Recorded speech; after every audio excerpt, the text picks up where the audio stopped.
Christos, thank you so much for being here. It's really lovely to see you face to face again. How are you doing? Very good. Thank you for inviting me. Thank you so much. And this is the first conference in 2 years? Yeah, almost 2 years, yes. It's the first conference, and it's amazing to have people interacting again and discussing about business. It's great. It's been great. How does it compare to Mykonos? I guess there's an added excitement from people that it's one of the first conferences back and they're able to see people face to face. It is, absolutely. There's a big difference. I would say one of the main ones is that some of our members, they see that trip as an incentive. You know, the people, the employees that have been working so hard in these difficult times. Mm-hmm.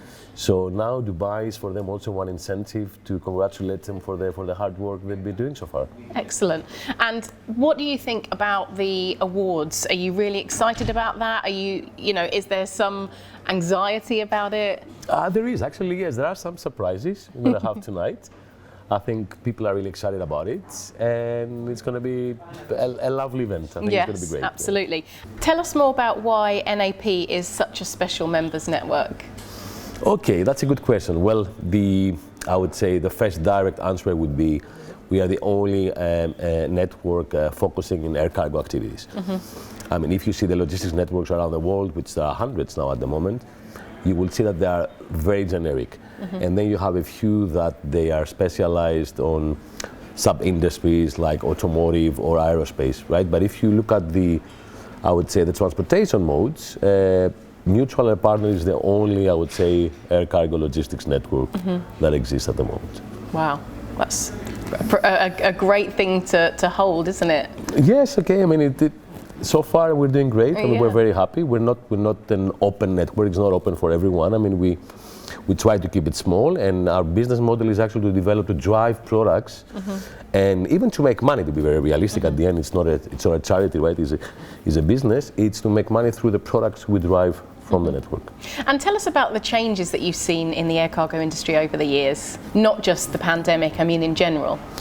Well, there have been many changes. I would speak more on the changes, the behavior from the carriers, from the airlines, I would say, to the small and medium-sized air freight forwarders and consolidators. During the pandemic, they realized that only the small and the medium-sized air freight players, they can really deliver value. Mm-hmm. I mean, the big global forwarders were all working under a standard operation procedure, SOPs. They didn't have enough training. So when the whole pandemic came in with a lot of aircrafts grounded, then the only one that could move shipments, let's say, from A to B, were those kind of small and medium-sized air freight players, that they had this kind of brokerage mentality to move shipments around through different airports and different carriers and so on. So I think that now the small and medium-sized air freight logistics player is treated much more seriously by the carriers and the clients than before. And with the changes that we've seen, what other digital trends have you seen coming in? A lot of digital trends coming in, a lot of tools from air freight procurement and rate engines and payment solutions and you name it. But there's a big problem over here. There's so many tools, so the average air freight forwarder, they're a bit confused, they don't know where to start.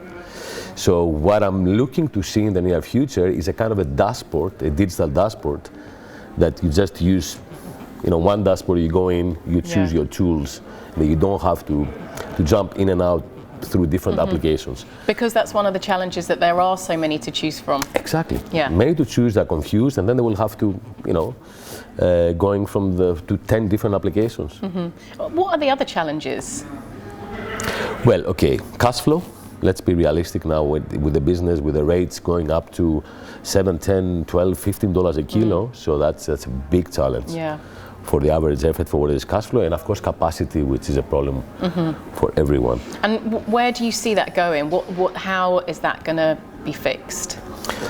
I think we will come to a point where the air freight rate will be, I would say, a fair price to pay. I mean, if you've seen a few years back, you could still move shipments with 50 cents a kilo or 70 cents a kilo. That's not realistic, right? That's not even, sometimes it was cheaper than a local delivery, right? Now we see the other way around, where an air freight rate is $20 a kilo.